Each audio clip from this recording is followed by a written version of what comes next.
Life easy बनाना सीखो। जी हाँ दोस्तों, या फिर लाइफ इजी कैसे बनाएं।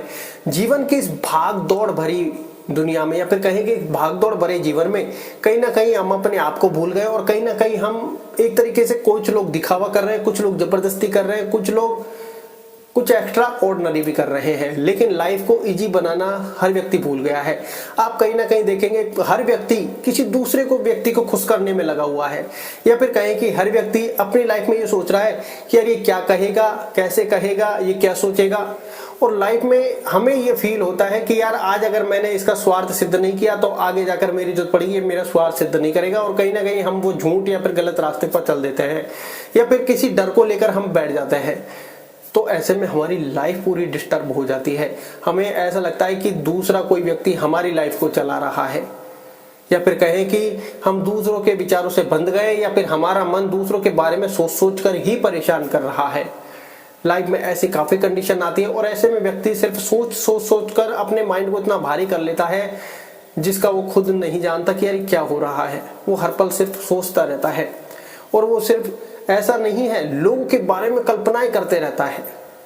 और कहीं ना कहीं वो अपने काम से, या फिर कहे कि फालतू के दिखावे से, या एंड देन उनकी बातों में हाँ मिलाने से, या फिर कहीं ना कहीं उनको खुश करने का प्रयत्न करता रहता है कि कैसे मैं इनके काम आऊं, कैसे टाइम पर पहुंचूं, कैसे सारी चीजें करूं, मैं इनके लिए अच्छा करता जाऊं जिससे ये हमेशा खुश रहे मेरे से। और पता चल रहा है कहीं ना कहीं वो अपनी लाइफ को डैमेज करता जा रहा है, क्योंकि उसने अपना टाइम सारा इनको खुश करने में लगा दिया। अभी उसकी लाइफ हो सकता है उस दौर में, उस जिम्मेदारी भरे उसमें नहीं पहुंची हो, तो हो सकता है वो ऑब्जर्व नहीं कर पा रहा हो कि वो लाइफ की कितनी बड़ी गलती कर रहा है। दूसरों को खुश करने का प्रयत्न आप ना करें, क्योंकि दूसरों के प्रयत्न करने से आपकी लाइफ चलने वाली नहीं है। ये बात आप ध्यान रखें। हो सकता है अभी आपको अच्छी ना लगे, ये बातें बुरी लगे, लेकिन एंड द एंड जब आप लाइफ में जर्नी में आगे बढ़ते हैं तब आपको एहसास होता है कि यार मैं वैसे ही एवं ही खुश करने में लगा हुआ था इनको। पता चला मेरी एक गलती, या फिर कहे कि आपने 100 एहसान के एक गलती भारी पड़ गई आपके ऊपर, उसके ऊपर आपको गाली सुनने को मिल रही है, उसके ऊपर आपके टॉन्ट कैसे जा रहे हैं, पता चला रिश्ता ही खत्म हो गया। और आपको एहसास होगा कि यार इतने काम किए, इनको खुश करने में मैंने अपना जीवन लगा दिया और इन लोगों ने मेरे साथ ऐसा सलूक किया। तब हमको उन चीजों का पछतावा होता है। लेकिन अब पछतावा क्या हो, तब चिड़िया चुग गई खेत। लेकिन हमें कहीं ना कहीं समझना होगा कि दूसरे खुश करने में हमारा जीवन नहीं है। हमारा जीवन अपने कर्म करने में है कि मेरा कर्म क्या बन रहा है। पता चल रहा है हम किसी को आकर्षित करने के लिए, किसी को खुश करने के लिए, किसी के दिखावा करने के लिए उनका काम किए जा रहे हैं और अपना समय नष्ट कर रहे हैं। जब वो कहते हैं ना, एक दौर आता है, समय परीक्षा लेता है या फिर समय सिखाकर जाता है कि भैया ये चीजें आपकी लाइफ के लिए ठीक नहीं है, तब हमें पता चलता है कि सामने वाला व्यक्ति हमसे 2 रोटी की भी नहीं पूछता है, जिसके आप जीवन पर्यंत काम आ रहे हैं। आप उनको खुश करने का हमेशा प्रयत्न कर रहे हैं। आप अपने कहें कि अपना काम छोड़कर उनका काम पहले कर रहे हैं, तो आपको एहसास होगा कि बुरे वक्त में वो हालचाल भी नहीं पूछ रहे, 2 रोटी का सहारा नहीं है। और फिर 2 रोटी का सहारा तो आप एहसास करोगे, आप उनसे कहने भी नहीं जा रहे कि अभी मेरी परिस्थिति ये है। आप कहीं ना कहीं बंद कमरे में हैं, आपको ये फील होता है कि मैं आखिर कितने दिन इनके साथ खाना खा लूंगा, 5 दिन 10 दिन, उसके बाद ये खुद धक्का देंगे, काम दाम क्यों नहीं करता। तो हम वहां पर हमको एहसास होगा कि हमने हमारी लाइफ को खुद डैमेज कर लिया है, हमने हमारी लाइफ को खुद बिगाड़ लिया है। इसमें उनकी गलती नहीं है, इसमें हमारी स्वयं की गलती है कि हमने ना कहना नहीं सीखा। जो व्यक्ति हाँ ही हाँ में रह गया ना, वो व्यक्ति ज्यादा सरवाइव एंड द एंड नहीं कर सकता। ना कहना आना चाहिए, क्योंकि जो व्यक्ति ना कहना नहीं जानता वो काफी सफर करता है, ये ध्यान रखिए। क्योंकि हर व्यक्ति उसका फायदा उठाता है। और लाइफ में अगर आपको सुख शांति चाहिए ना, तो ना कहना आना पड़ेगा। पता चला कोई पैसे मांग रहा है, किसी की इमरजेंसी है, कोई लग रहा है कि किसी को जब बिल्कुल ही आवश्यकता है और आपके पास देने के लिए है, जितने भी आपको देने की इच्छा है वो दे दीजिए। लेकिन पता चला कोई गलत काम में ही यूज ले रहा है, कोई गलत काम में पैसे यूज ले रहा है और आपसे मांग रहा है, तो ये आपको ना कहना वहां पर हर हाल में सीखना होगा। क्योंकि ना कहने से ही व्यक्ति आगे बढ़ सकता है। पता चला आपका कोई इंपॉर्टेंट मीटिंग के लिए जा रहे हैं और किसी ने कह दिया मार्केट से 1 किलो आलू लेके आ जाओ। अरे 5 मिनट ही तो लगेंगे, 10 मिनट आपको पता चला मीटिंग के लिए लेट हो रहे हैं और आप अपना काम छोड़कर ठीक है। मना करना आना चाहिए सामने वाले को, तभी आपकी रेस्पेक्ट फील होती है कि मैं फ्री नहीं हूं, मेरे पास काम है। लोग ठाली निकम्मा आवारा समझने लग जाते हैं अगर आप मतलब कहें कि वैसे ही वॉक करने लग जाए अगर रोज के रोज, कहेंगे काम धंधा नहीं है क्या इसके पास। तो लाइफ हमारी हमने खुद मुश्किल बनाई है। लाइफ को आसान बनाने के लिए ना कहना आना होगा। अकेले रहना जितना आपको आ गया ना उतना ना कहना भी आ जाएगा। क्यों? क्योंकि हम अकेले रहना जब जानते हैं तो दूसरे के अधीन और दूसरे के ख्यालों से हमारे ऊपर इतना प्रभाव नहीं पड़ता। इसलिए आपको कहीं ना कहीं मेडिटेशन का वो रोल प्ले करना चाहिए, क्योंकि मेडिटेशन ध्यान से मन शांत होता है। हम अपने बारे में सोच पाते हैं, अपने आप से बातें कर पाते हैं कि हमारी लाइफ हमारे कर्मों के आधार पर चल रही है और यही कर्म फिर हमारे प्रारब्ध भाग्य बनने वाले हैं और जो कर्म करेंगे उसी से हमारी लाइफ चलने वाली है। दूसरे को दिखावा कुछ करने से नहीं चलेगी। अगर आपने वो कहना एक बार, जैसे मान लो आपके घर में गाड़ी आई, किसी पड़ोसी ने मांग ली एक बार वैसे कि ले यार एक चक्कर काट के आते हैं और आज ऐसे ऐसे, और आपने वो पहले अटेम्प्ट में मना नहीं कि भैया फालतू डोलने के लिए गाड़ी नहीं है, मेरा काम है। चाहे हो सकता है एक पल के लिए उसको बुरा लग जाए, लेकिन आज आपने अगर मना कर दी, अब वो व्यक्ति हमेशा इमरजेंसी में आपसे गाड़ी मांगेगा। और आपने पहली बार में ना नहीं की, तो अब आप तैयार हो जाइए सिर्फ पछतावे के लिए, क्योंकि वो व्यक्ति रोज हर 2-4-5 दिन में मांगने लग जाएगा और आप अंदर ही अंदर अरे यार ये रोज मांगने आ जाता है, मना कब कैसे इससे मना करे, पहले ही मना कर दिया तो शायद अच्छा होता। और ये हर व्यक्ति की प्रॉब्लम बन जाती है लाइफ में। हम इन चीजों को बाद में ऑब्जर्व करते हैं। अगर हमने पहली बार में पहला अटेम्प्ट ले लिया होता तो शायद ये परिस्थिति हमें किसी भी रूप में नहीं भोगनी पड़ती। तो मना करना आना चाहिए, क्योंकि लाइफ में मना करना बड़ा जरूरी है। जो व्यक्ति सामने वाले ने कुछ भी कहा और हाँ करके आप आगे बढ़ गए, उसको थोड़ा सा ऑब्जर्व करो कि ठीक करा है या गलत है। हो सकता है वो उसके हिसाब से ठीक हो, आपके हिसाब से गलत हो। यार मेरे को गलत लग रहा है, मैं नहीं कर रहा ये काम, तो कर ले अगर ज्यादा जल्दी है तो। बहुत से लोग कहें कि पार्टी करते हैं वहां पर, अरे यार तुझी दोस्ती की वो और दोस्त नहीं है। अरे वो कहते हैं ना भाई तुम्हारी वजह से मैं जब पार्टी कर सकता हूं तो मेरी वजह से क्या तुम छोड़ नहीं सकते? इतना कहते ही वो आपको ही समझाएंगे, क्योंकि उनको पता है वो नहीं छोड़ सकते। लेकिन अब यहाँ पर आपकी क्षमता है कि आप कितना ना कहना जानते हैं, क्योंकि हर व्यक्ति इस दौर से जरूर गुजरता है।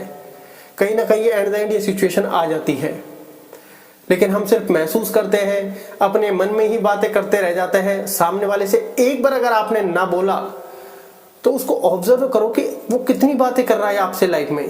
भाई काम के लिए तो मना किया है आपने, बातें करने के लिए थोड़ा मना किया, पता चला वो मुंह फुला के बैठ गया, जो अभी तक आपका हितैषी बन रहा था। जो अपना है वो मुंह फुला कर बैठ गया। क्यों? एक सिर्फ मना करने से। क्यों? क्योंकि उसका दिल टूट गया, उसकी उम्मीदें टूट गई। फालतू की उम्मीदें के लगाने से हमेशा धोखे ही मिलते हैं। क्या फिर कहे कि फालतू की उम्मीद लगाओ, सामने वाले ना कर दिया तो अब वो अपना माजना लेके बैठ गया। तो लाइफ में ये चीजें बड़ी चलती है और चलती रहेंगी। आप अपना फ्यूचर खराब मत करिए। अगर जितना आप इनमें घुसोगे अपनी लाइफ को मुश्किल बनाओगे। जितना आप अकेले मेडिटेशन, ध्यान, अपने शरीर पर ध्यान, योगा, व्यायाम, अपने आप को टाइम देने लग गए, उतना आप इन चीजों से कटने लग जाएंगे, क्योंकि आपके पास वेस्टेज टाइम है ही नहीं, एक्स्ट्रा टाइम है ही नहीं, क्योंकि टाइम सबके पास लिमिटेड है। आप देखोगे आपकी लाइफ में थोड़ी शांति आ गई। फालतू का जो एनवायरनमेंट था, या फिर कहे कि हम लोगों को फालतू नहीं बोल रहे, जो अपने रिलेशन में जुड़े हैं फालतू नहीं है कि लोग ही फालतू नहीं।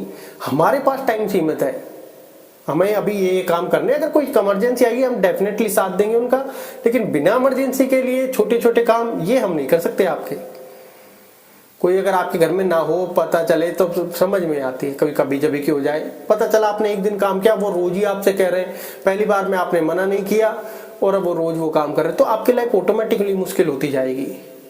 तो लाइफ में जब हम अपने आप को ज्यादा से ज्यादा समय देंगे, वो चीजें अपने आप हटती चल जाएंगी, तो आपकी लाइफ ऑटोमेटिकली इजी बनने लग जाएगी। क्योंकि लाइफ में क्या है, ये काफी ज्यादा महसूस किया है। कोई व्यक्ति हमसे पैसे मांगता है, अगर आपने एक बार मना नहीं किया, ये हो सकता है किसी व्यक्ति को सडनली जरूरत हो, या फिर कहीं की बहुत ज्यादा उसकी इमरजेंसी पत्र हो, या फिर वो ऐसी अवस्था में हो, तो अगर आपके पास है तो डेफिनेटली मदद करनी चाहिए, क्योंकि हमारे कर्मों के अनुसार है। लेकिन कोई व्यक्ति पता चला गलत काम में पैसे उड़ा रहा है और आपके ऊपर टोंट मार रहा है, कस रहा है कि आप पैसे नहीं, और आपको पता है कि व्यक्ति गलत काम में पैसे उड़ा रहा है और आपको पता है ये पैसे भी उड़ेंगे, तो वहां पर मना करना आना चाहिए, भैया मेरे पास पैसे नहीं है, अब मेरी मेहनत के पैसे हैं। तो फिर वो व्यक्ति समझ जाएगा भैया यहाँ मुंह मारने से कोई फायदा नहीं है, क्योंकि सामने वाला जानता कि ये व्यक्ति ना करना जानता है। और अगर वो मान लो आपको वो ये समझे कि ये नहीं भी जानता, वो उसकी क्या सोचे, लेकिन वो अगली बार फोन करने से पहले ही कतराने लग जाएगा। और आपने एक बार हेल्प की, फिर वो अपना अन्यथा कहीं प्रयास नहीं करेगा, कहीं और से ले लो, वो हर बार आपके पास प्रयास करेगा और वो आपकी फीलिंग्स की कभी कदर नहीं करेगा। क्योंकि ये सब चीजें लाइफ में भुगतने के बाद एक्सपीरियंस, वो कहते हैं ना, व्यक्ति बादाम खा के उसका दिमाग चलता है या नहीं चलता पता नहीं, लेकिन ठोकर खा के ठाकर जरूर बन जाता है, ठोकर खाकर दिमाग जरूर चल जाता है। तो आपको ये लाइफ में एक्सपीरियंस होते होंगे, क्योंकि ये गाँव में, सिटीज में बहुत ज्यादा है, बहुत ज्यादा है। और जो व्यक्ति ना नहीं करता उसकी लाइफ ऑलमोस्ट डिफिकल्ट हो जाती है, मुश्किल हो जाती है। और कहें कि व्यक्ति, उसके आसपास ऐसा समूह एक मंडराया हुआ रहता है जो उसको छोड़ता नहीं है। क्यों? क्योंकि उससे मना करना आता नहीं और वो अपने पूरे जीवन भर कहीं ना कहीं एट द एंड सफर कर रहा होता है और अपने आप को, अपने अंदर पछतावा, गिल्ट, ये सब चीजें महसूस कर रहा है कि यार कहाँ फंस गया, कैसे निकलूं। उस निकलने के लिए आपको मना करना आना पड़ेगा। एक एक दो बार मना करोगे, डेफिनेटली उससे निकल जाओगे। मेडिटेशन, ध्यान करोगे, मन शांत रहेगा, उनके बारे में फिर ज्यादा थॉट नहीं आएंगे। भाई सोच रहे सोचो, अपनी पर्सनल खुद की लाइफ है, मेरी खुद की जिम्मेदारियां हैं, दूसरे के बारे में समय कहाँ है। तो आपकी लाइफ ऑटोमेटिकली इजीली बनती जाएगी। जितना अपने आप पर ध्यान दोगे, अपने आप पर फोकस करोगे, आपकी लाइफ ऑटोमेटिकली बैलेंस होती चल जाएगी। फिर हमको लगेगा कि हाँ अब परफेक्टली है। फिर वो आपसे कोई भी काम बोले, कोई भी व्यक्ति, तो आपको लगेगा कि हाँ मैं कर दूंगा। सबको लगेगा कि यार अभी सबसे मना करता था, अब कैसे, कि रोज रोज का झमेला नहीं है। तब आपको एक्सपीरियंसेस होगा लाइफ में कि लाइफ इजी हम खुद बना सकते हैं, लाइफ को मुश्किल भी हम खुद बना सकते हैं। और व्यक्ति जितना ज्यादा कहे कि शांत रहेगा, जिसका जितना मन, उतनी अच्छी चीजें वो ऑब्जर्व कर पाएगा, प्रकृति की चीजों को समझ पाएगा। वो समझ पाएगा कि प्रकृति क्या सिग्नल दे रही है, किस वे में आगे बढ़ना है, कौन सी चीज उसके लिए अच्छी है, कौन सी चीज खराब है, कौन सी चीज में क्या है उसके लिए, कहे कि पूरी कैलकुलेशन वो अपनी लगाने लग जाएगा। लेकिन इसके लिए सबसे पहले शांत मन आवश्यक है कि और किसी के बारे में इतने विचारों के लिए मेरे पास कोई जगह नहीं है। तब आपको एहसास होगा, अपने आप से बातें करने लगोगे। उसके लिए मेडिटेशन, ध्यान, योग, व्यायाम, प्राणायाम जरूरी है, क्योंकि सबसे पहले खुद का शरीर है, उसके बाद बाकी सारी चीजें। क्योंकि ये चीजें अब क्यों जरूरी है, मेडिटेशन, ध्यान, प्राणायाम, क्योंकि जब हम स्वस्थ रहेंगे तभी तो अपनी लाइफ पर फोकस करेंगे, अपने कार्यों पर फोकस करेंगे। पता चला बीमार हम हो गए तो हम तो बेड रेस्ट पर पहुंच जाएंगे। अगर हमारे मन में कोई थॉट, कोई काम करने का प्रोसेस भी होगा तो हम तो बेड रेस्ट पर, हम तो काम कर ही नहीं सकते। तो इसलिए सबसे पहले ये जरूरी है।